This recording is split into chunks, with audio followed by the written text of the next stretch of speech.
J1 sponsor is saying, okay, we're going to pull you from the school district and we're going to transfer you to a different school district.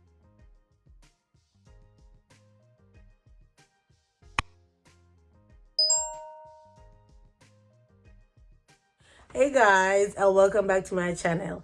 I wanted to jump on this evening just to share with you some of the things that are happening currently in the United States with a specific J1 sponsor and international teachers. The purpose of this video is to bring awareness to aspiring international teachers so that they can be knowledgeable of some of the things they need to be taken into consideration when they make decisions to take up international teaching jobs with J1 sponsors.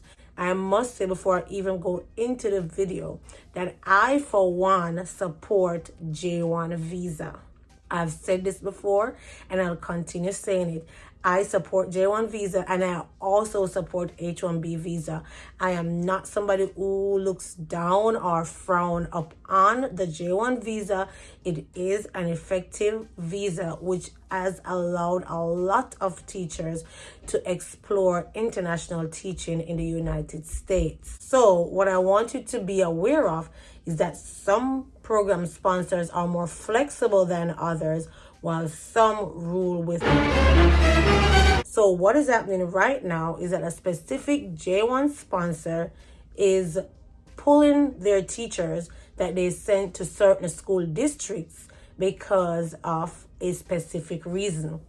The reason why they're pulling their teachers is because they have come to understand that the school district is sponsoring also teachers on H1B visa. But it doesn't stop there. So stay tuned to the end of this video so I can explain more what is really happening. And then you can leave in the comment your thoughts or your views on what is happening. So far, this specific J1 sponsor has reached out to 3 school districts that I am aware of. It could be more. It could be more school districts that they have reached out to. But so far, I personally know of 3 school districts that they have reached out to saying that they are withdrawing their teachers because of this reason. So the J1 sponsor is claiming that the school district is breaching their contract by hiring teachers on H1B visa. So the J1 sponsor is pulling the teachers and they have plans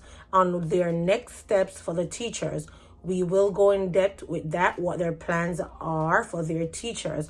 But first, let's talk about what is the J1 visa.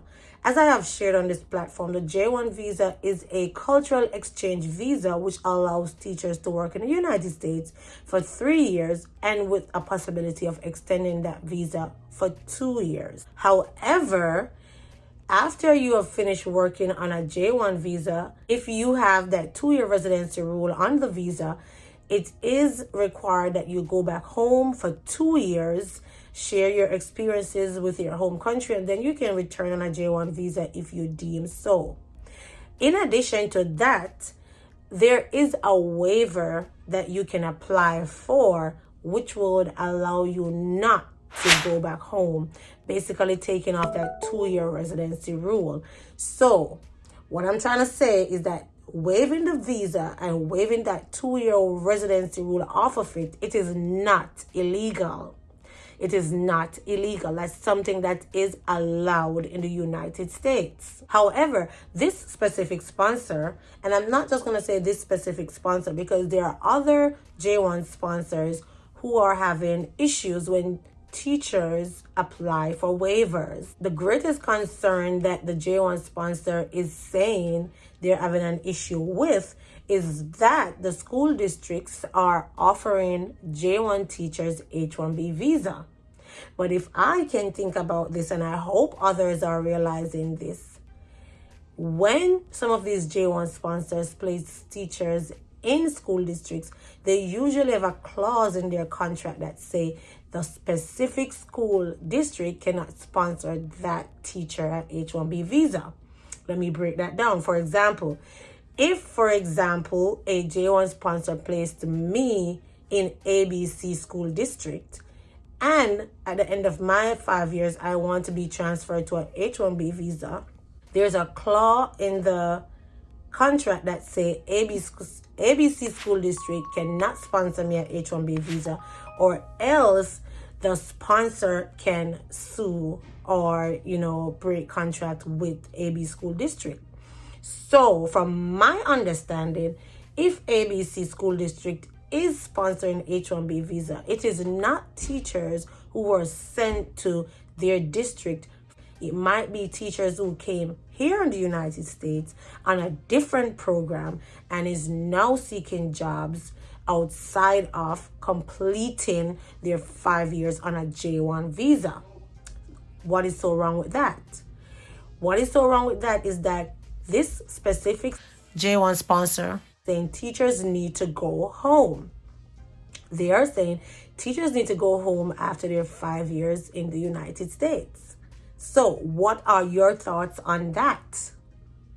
Yes, it is an exchange visa, and yes, the teachers got a waiver. So somebody please explain, what are your thoughts in the comments below. So with all of this going on, the J1 sponsor is saying, okay, we're going to pull you from the school district and we're going to transfer you to a different school district.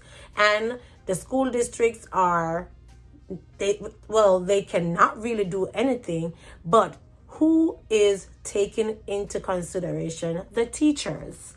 Who is taking into consideration how these teachers are feeling, how these teachers are coping? Think about a teacher who has spent 4 years already in a specific school district to be transferred to a different school district for their 5th year. Think about a first-year teacher who has just started working in this school district, just learning some of the ropes, learning some of the different strategies and techniques, to be told, we're going to pull you from the school district and send you to a new school district to learn this all over again. Who is thinking about the teacher's needs? Not to mention, who is thinking about the rule that they said earlier that at your 3rd year you cannot transfer to a different school district, but right now when it benefits you, you can pull a 3rd-year teacher and transfer that teacher to a different school district. Are you seeing what is happening, teachers? What I am seeing is that these program sponsors, and I'm not going to say these because there are J1 sponsors that are family oriented. They look after their teachers. They are not ruling with iron fist. But what I'm getting from is that I brought you here and I control you. I brought you here and you do as I say. And it doesn't matter that this does not concern you, because if other teachers completed their J1 years with different programs and a school district decide to sponsor them H-1B visa, that has nothing to do with the current staff in their school district. So why are the teachers being dragged into it by this program sponsor running out now to say, come on, let's go, you're not staying here because the school district is doing that? Am I talking to somebody? What are your thoughts, people?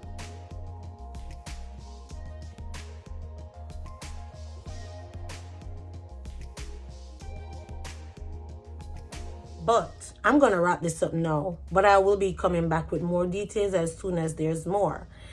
I am saying to the teachers who are affected right now, do not be disheartened, because sometimes things work out for our good.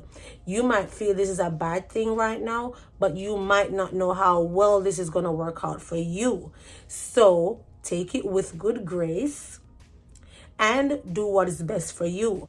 And I'm saying also to the school districts, do not be disheartened, because this is your lesson for you to realize that it's easier for you to do your own direct hiring. School districts, start looking at the importance of teachers in your district. You see that there's a shortage for teachers. It's now your opportunity to start hiring teachers directly on H-1B visa, and also to offer them that green card, because you're not going to be the first school district to do it. School districts have done it before and continue to do it because they have a need for teachers and realize that if they go this route, they stand a better chance of keeping these teachers that they're sponsoring. So if you want to have good quality teachers, take this as an example to start doing your own H-1B visas with the possibilities of green card, because it's going to work out better for all of us. Just like the health sector, when they hire nurses to come here, they hire them straight on green cards. Educators are needed in the United States. There's no way school can go on without quality certified educators. School district, take it up on yourself. Make it your duty to find these educators and treat them in the best of your ability. If it means that you're going to hire a lawyer and sponsor that H-1B visa and also that green card to make sure your teacher retention rate stays, do it, because it's going to benefit you in the long run. Again, guys, thanks for watching. Don't forget to share your views down here. Also, share this video so others can be aware of what's happening. And don't forget to subscribe so that when other informative videos are uploaded, you will be notified. That's it for today, guys, and I'll see you next time. Bye.